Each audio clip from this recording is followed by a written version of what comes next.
Shalom sahabat Golden Gate Channel yang dikasih Tuhan, puji nama Tuhan. Saya bersyukur dan bersukacita kembali bisa menyapa sahabat terkasih dalam kasih dan anugerah Tuhan.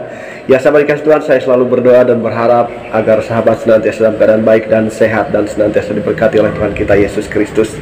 Ya sahabat dikasih Tuhan, jangan lupa untuk terus dukung Golden Gate Channel dengan cara subscribe, like, komen, dan share setiap video yang ditayangkan, sehingga channel ini boleh berkembang, banyak orang yang boleh diberkati setiap tayangan video kami, dan nama Tuhan dipermuliakan. Ya sahabat kasih Tuhan, hari ini kita akan membahas mengenai titik kelemahan ilmu kebal. Nah sahabat kasih Tuhan, setiap orang yang memiliki ilmu kebal tentunya punya kelemahan, dan setiap orang tidak ada yang sempurna. Karena itu kita akan cari tahu apa titik kelemahannya, tetapi terlebih dahulu kita akan melihat tayangan video berikut ini. Selamat menyaksikan. Tuhan Yesus memberkati kita sekalian. Haleluya. Amin.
Ya sahabat dikasih Tuhan, kita telah menyaksikan yaitu tayangan video yang boleh kita saksikan bersama-sama ya mengenai titik kelemahan ilmu kebal.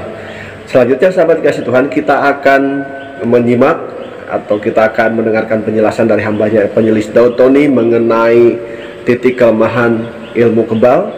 Mari kita akan saksikan bersama-sama. Selamat menyaksikan. Tuhan memberkati kita sekalian. Amin. Jenis unsur logam besi biasanya itu kotak. Itu jenis kebal dan untuk wibawa. Semua jimat kalau dibawa buang air besar, kekuatannya tidak berfungsi. Kenapa tidak berfungsi? Sebelum saya bertobat, guru saya mengajarin saya gini, semua ilmu gaib kekuatan mistik pada waktu ketemu satu unsur yang berlawanan, segala kekuatan mistik, kekuatan gaib tidak berfungsi. Kita makan, ini masuk satu unsur, keluar berlawanan, jebrot, betul?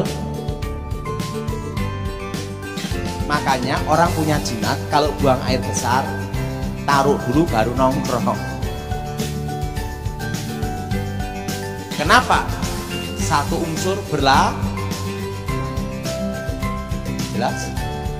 Jelas? Apa saudara? Orang yang punya ilmu kebal, ditembak tidak apa-apa, dibacok tidak apa-apa. Unsur logam.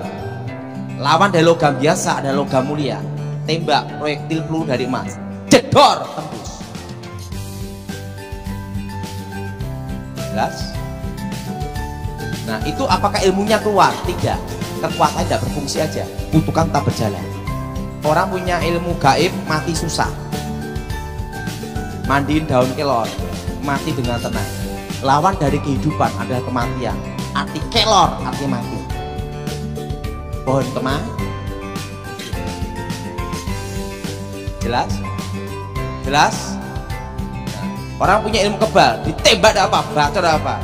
Yang satu unsur berlawanan, yaitu bayangan. Tusuk bayangannya, cep, tusuk orangnya lagi, celep, tembus. Karena wujud asli di bayangan. Satu unsur belah, atau bayangan ditusuk, tetap kebal. Apa kelemahannya? Ada. Semua ilmu mistik itu kelemahannya apa? Di sini kebal, di sini maaf tidak kebal. Tusuk bagian sini, jelek, selesai.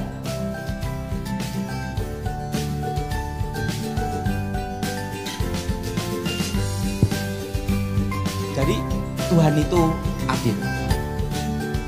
Orang Kristen diberi kuasa dalam nama Yesus. Orang yang bukan Kristen untuk mengalahkan ilmu gaib diberikan hukum Allah.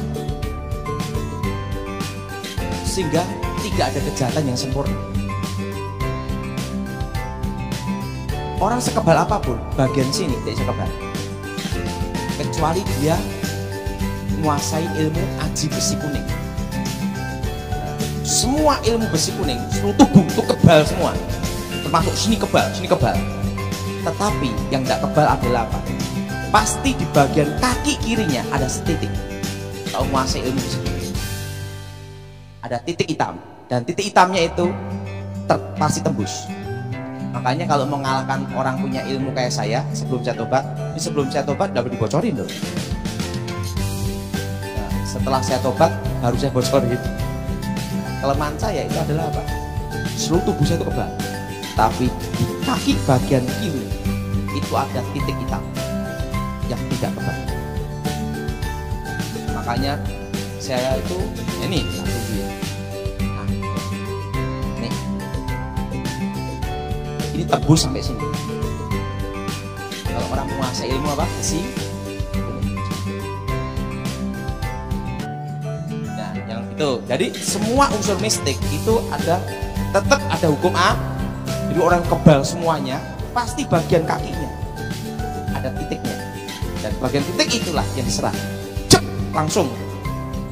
Ini goyang sikat.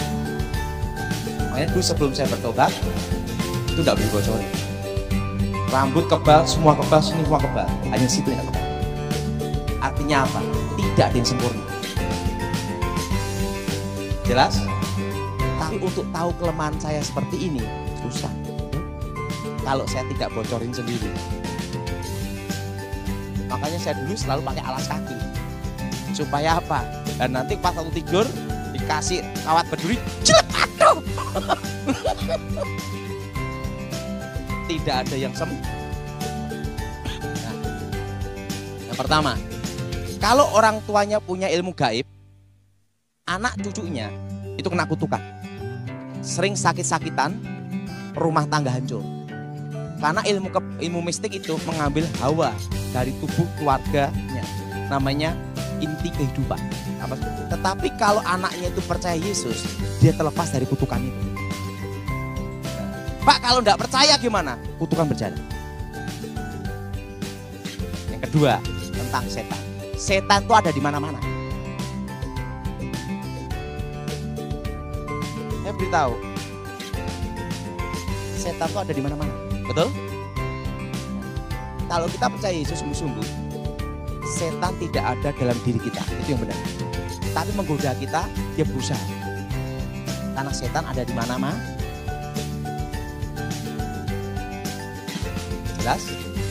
Jelas?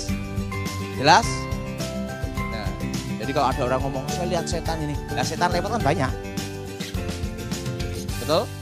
Yang tidak boleh, setan itu masuk dalam diri kita dan masuk ke rumah tangga kita dan keluarga kita. Itu yang tidak boleh.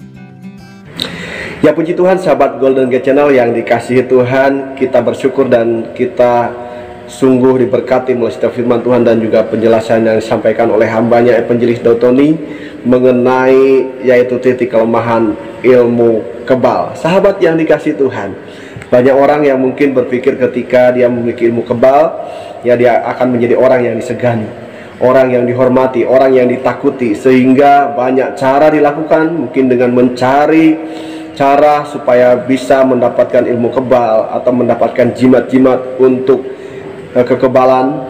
Sahabat yang kasih Tuhan, nah sahabat yang kasih Tuhan, itu adalah filsafat ataupun pemikiran manusia yang seringkali menawan kehidupan manusia.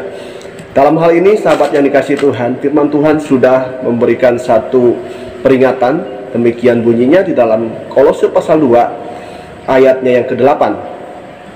Hati-hatilah supaya jangan ada yang menawan kamu dengan filsafatnya yang kosong, dan palsu menurut ajaran turun-temurun dan roh-roh dunia, tetapi tidak menuruti Kristus.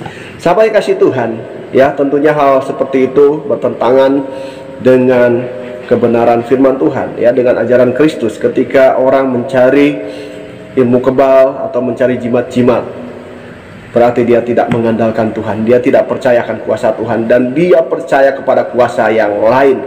Sahabat yang dikasih Tuhan, di dalam Yehezkiel pasalnya yang ke-13, ayatnya yang ke-18 dan 20, demikian firman Tuhan.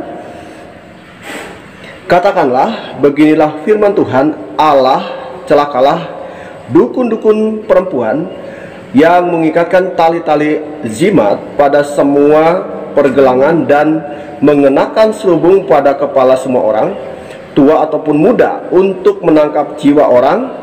Apakah kamu hendak menangkap jiwa orang yang termasuk umatku dan membiarkan orang-orang lain hidup untuk kepentinganmu? Ayat 20. Oleh sebab itu, beginilah firman Tuhan Allah, aku akan menentang tali-tali jimat dengan mana kamu menangkap jiwa orang, dan aku akan mengoyakkan dari tanganmu dan melepaskan seperti burung-burung orang-orang yang kamu tangkap.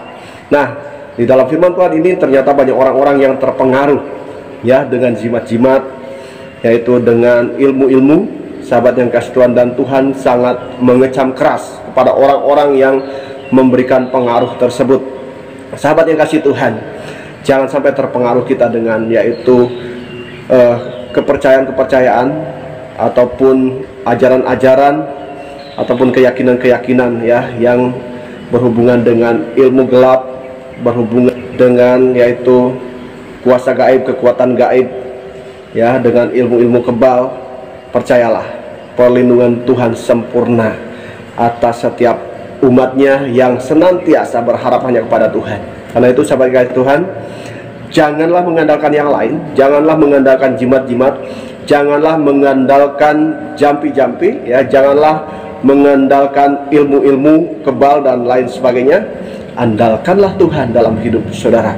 Karena ketika kita mengandalkan Tuhan, Tuhan akan senantiasa menyertai hidup kita dan juga mengarahkan seluruh hidup kita. Tuhan membela kita, Tuhan memberkati kita, dan hidup kita akan menjadi hidup yang penuh damai, sejahtera, dan sukacita. Sebab Allah yang senantiasa menyatakan kebaikannya, Allah yang senantiasa memberikan segala damai, sejahtera, dan sukacita kepada kita.